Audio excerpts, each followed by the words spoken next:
Hello everyone, it's MBA Director John Garrett.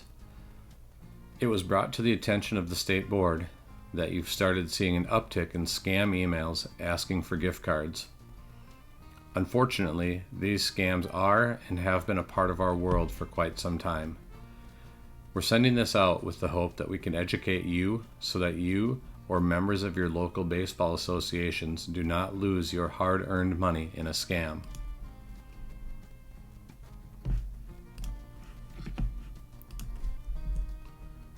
A scam is defined as a person who commits fraud or participates in a dishonest scheme. Unfortunately, this isn't a one and done scenario. Expect to see more of these. We're sending this out to help raise awareness for you and your local baseball associations. Remember, the state board will never ask you to send gift cards, wire money, or participate in a raffle of any sort over email or text.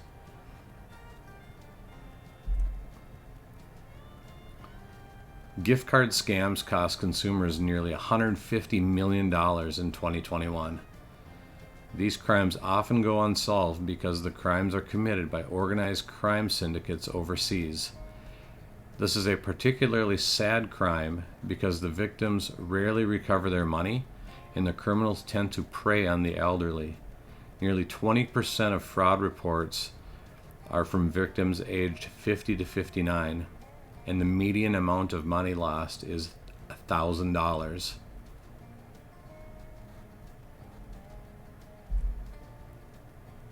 Here's how the scam works.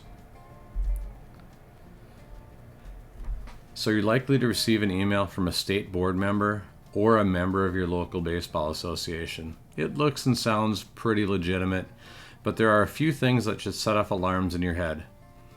Let's take a look at some of them.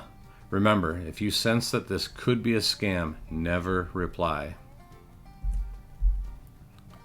A scam email is likely to contain several grammatical errors. Here you see multiple punctuation errors, a spelling error, and an overall vague message. Then it's almost always signed by the president of the state or local baseball association.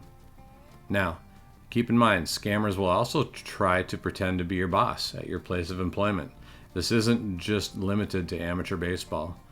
A quick Google search of gift card scams will give you lots to think about.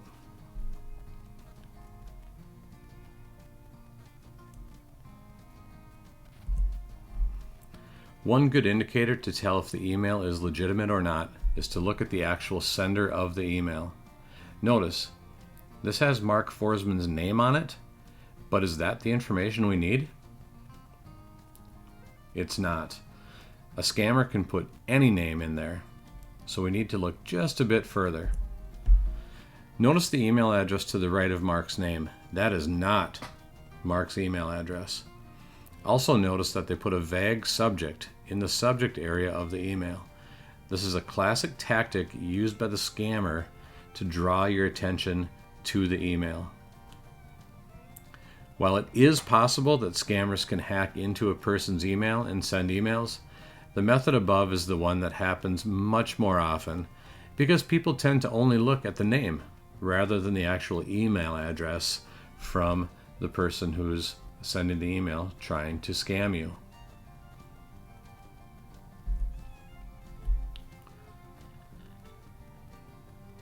Be prepared to not get your money back if you happen to fall for a gift card scam. However, following these recommendations will not hurt your chances in recovering your money. You should contact the retailer that issued the gift card or gift cards. You should file a police report with your local police department or sheriff's office. You should report the fraud to the FTC, and finally report the fraud to your state attorney general, if for no other reason it helps those offices track the scams. And again, the sad part here is that once the money's gone, you're unlikely to get it back. Especially with the gift cards, they'll have you read the gift card number off, and then there's a PIN attached to that gift card. And once that information is out there, your money is gone. So please keep those things in mind. But again, doing these 4 things will not hurt your cause in attempting to get your money back. When in doubt, if someone is reaching out to you over the phone, hang up. Then call and speak to the person using the phone number that you know for that person, not the number they give you or the one that appears on your caller ID. If it's over email or text, call and speak to the person using the phone number you know. Again, the number that you know, not the number you see in the text or caller ID. Call or contact a different board member and speak to him directly to see if the request is legitimate. It's very important with these situations to not catch yourself in an echo chamber. Just call someone else. Call one of the other board members and see if it's a legitimate request or not.